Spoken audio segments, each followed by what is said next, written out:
Hi friends, स्वाद रेसिपीमध्ये तुमच्या सर्वांचं खूप खूप मनापासून स्वागत। आज आपण अगदी क्रिस्पी आणि टेस्टी असा मेदू वडा बनवणार आहोत किंवा उडीद वडा त्याला म्हणतात। सोबतच झटपट सांबर बनवणार आहोत। प्रथम एका बाउलमध्ये मी 3 वाट्या उडदाची डाळ घेते। तर मी ही 4 लोकांसाठी उडीद वडे बनवते। आता आपण 3 वाटी उडदाची डाळ घेतली तर 1 वाटीला थोडीशी कमी अशी मुगाची डाळ घ्यायची, अगदी थोडी कमी आहे। आता ही डाळ स्वच्छ धुवून घ्यायची आणि 10 ते 12 तास भिजवायची, म्हणजे थोडक्यात रात्रभर भिजवायची किंवा दिवसा रात्री करणार असाल तर दिवसभर भिजवायची। तर मुगाची डाळ मी आजपर्यंत तरी कोणी सांगितलेलं असं माहिती नाहीये मला की उडीद वडे करताना मुगाची डाळ सुद्धा वापरली जाते, पण तुम्ही या पद्धतीने उडीद वडे करून बघा। खूप टेस्टी आणि क्रिस्पी होतात, सोबत तेल फार कमी लागतं।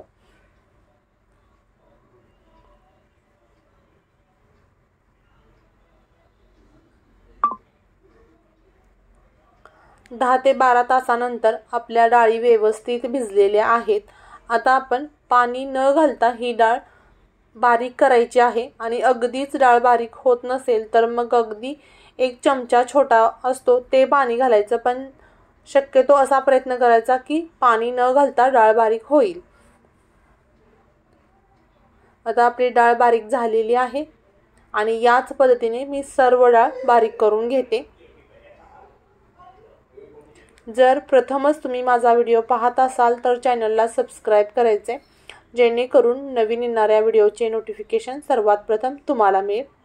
आता आपण मुगाची डाळ सुद्धा एकदम बारीक करून घेणार आहोत। तोपर्यंत मी चवीपुरतं मीठ घालते। आता आपली मुगाची डाळ ही एकदम बारीक झालेली आहे। आता हे डाळ आपण फेटून घ्यायचे 1-5 मिनिटं। तर आता तुम्ही या पिठामध्ये हिरवी मिरची टाकायची असेल तर टाकू शकता, जिरे ओबडधोबड बारीक करून टाकू शकता किंवा खोबऱ्याचे काप सुद्धा टाकू शकता, हे आपल्या आवडीनुसार आहे। आता मी फक्त मीठ घातलेलं आहे, कारण फक्त मीठ घातलेलेच उडीद वडे खूप छान लागतात असं मला वाटतं। आता आपण पीठ व्यवस्थित फेटून घेऊया, यामुळे पीठ हलकं व्हायला मदत होते आणि आपले खूप टेस्टी क्रिस्पी असे उडीद वडे बनतात। आता आपण हे फेटल्यानंतर कमीत कमी अर्धा ते पाऊण तास मी पीठ असंच बाजूला ठेवून देणार आहे। आणि सांबर आणि खोबऱ्याची चटणी आपण करून घेणार आहोत। उडीद वडे करताना थोडंसं पीठ आपण असं बाजूला ठेवून दिलं की आपले उडीद वडे खूप क्रिस्पी आणि टेस्टी होतात। आता आपण एक कुकर घेतलाय, कुकरमध्ये 2 ते 3 ग्लास पाणी घ्यायचं।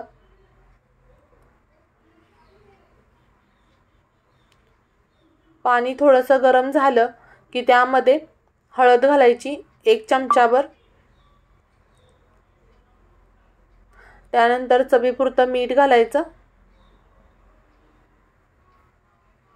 थोडंसं तेल, 1 चमचाभर सांबर मसाला घालायचा, बारीक चिरलेला भोपळा आणि 1 शेवग्याची शेंग आहे, सोबतच 1 मध्यम आकाराचा कांदा मी बारीक चिरून घेतलेला आहे आणि अर्ध्या वाटीला थोडीशी जास्त मी डाळ घेतली उडदाची, तुरीची डाळ घेतली आणि आणखी थोडंसं मी पाणी घालते आणि 2 ते 3 शिट्ट्या आपण कुकरच्या करून घ्यायच्या आहेत। सांबर हे पातळ असतं, त्यामुळे मी डाळीचं प्रमाण कमी ठेवलेलं आहे। आता आपण खोबरं, हिरवी मिरची आणि कोथिंबीर आहे त्याची आपण खोबऱ्याची चटणी करून घेणार आहोत। आता यामध्ये आलं, कढीपत्त्याची काही पानं, चवीपुरतं मीठ घालायचं, थोडीशी साखर घालायची आणि थिकनेस व्यवस्थित येण्यासाठी डाळ घातले 2 चमचे आणि हे सर्व आपण मिक्सरमध्ये फिरवून घ्यायचं।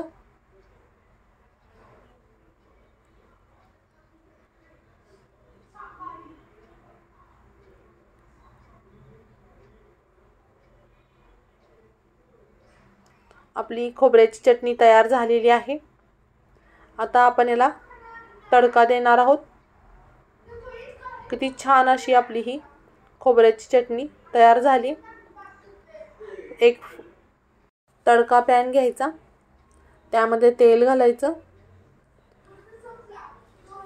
तेल चांगलं कडकडलं की त्यामध्ये आपण जिरं, मोहरी, कढीपत्ता आणि थोडंसं चिमूटभर हिंग घालणार आहोत. अगदी सिंपल अशी आपण खोबऱ्याची ही चटणी बनवली आहे, जास्त तामझाम न करता. आणि असा आपण आता तडका देऊयात.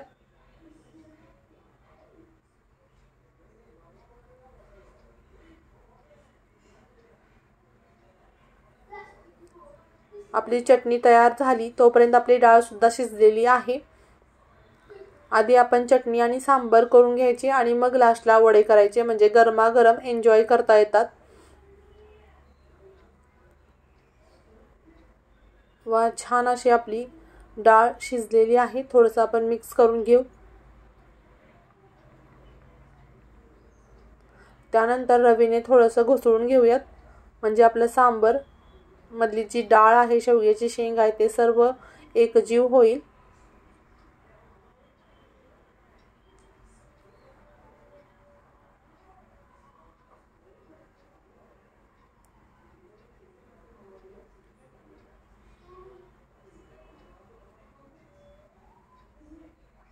आता आपण यामध्ये चिंच आणि गुळाचं पाणी जे आहे ते घालायचं. फक्त चिंच आणि गूळ मी शिजवून घेतलेला आहे. गूळ नाही, फक्त चिंच शिजवून घेतलेली आहे आणि मग त्यामध्ये गूळ घातलेला आहे. आता आपण त्याच तडका पॅनमध्ये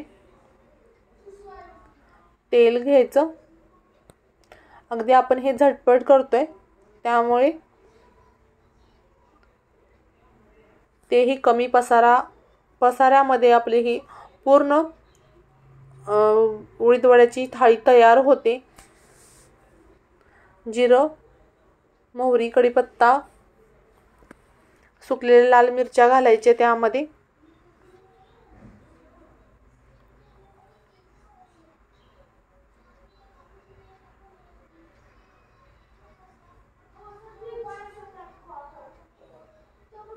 आता सर्व व्यवस्थित मिक्स करून घ्यायचं.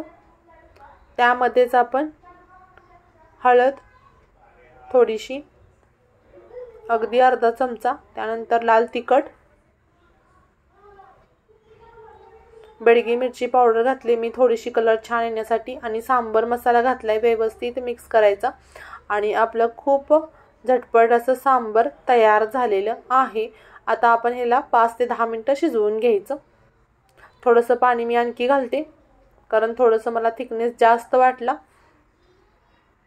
आणि मस्त असं आपलं साऊथ इंडियन स्टाईल सांबर सुद्धा तयार झालेलं आहे.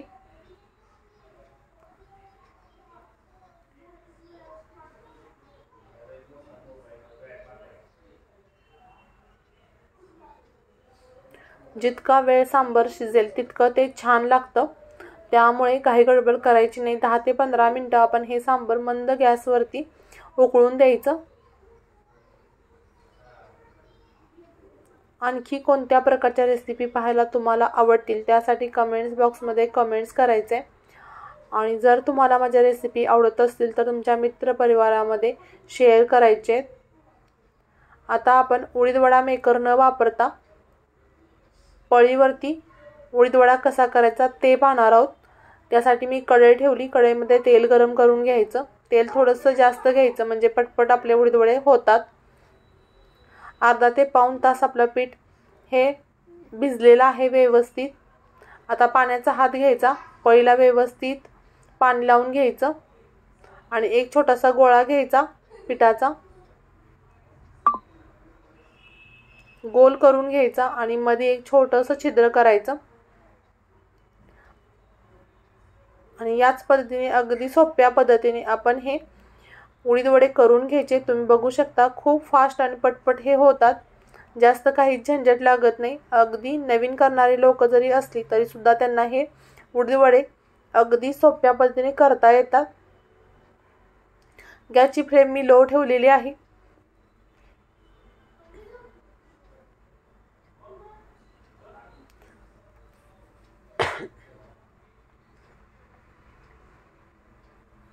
आता गॅसची फ्लेम थोडीशी वाढवायची. मध्यम फ्लेमवरती आपण हे वडे फ्राय करून घ्यायचे.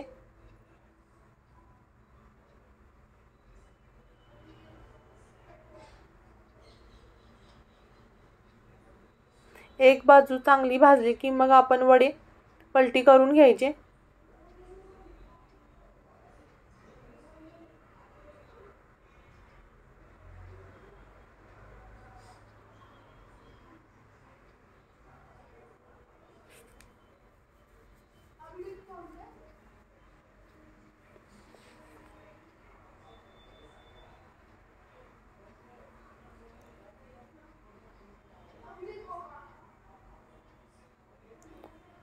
आता आपले हे उडीद वडे व्यवस्थित फ्राय करून झालेत। ब्राऊन कलर आपल्या उडीद वड्याला किती छान आलाय तुम्ही बघू शकता। आणि आपण हे वडे आता एका प्लेटमध्ये काढून घेऊ। आणि याच पद्धतीने मी सर्व वडे करून घेते।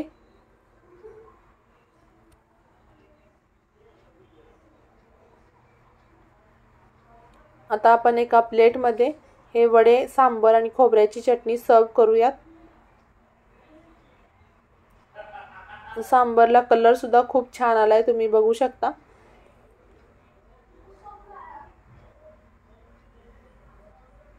खोबऱ्याची चटणी एका वाटीमध्ये,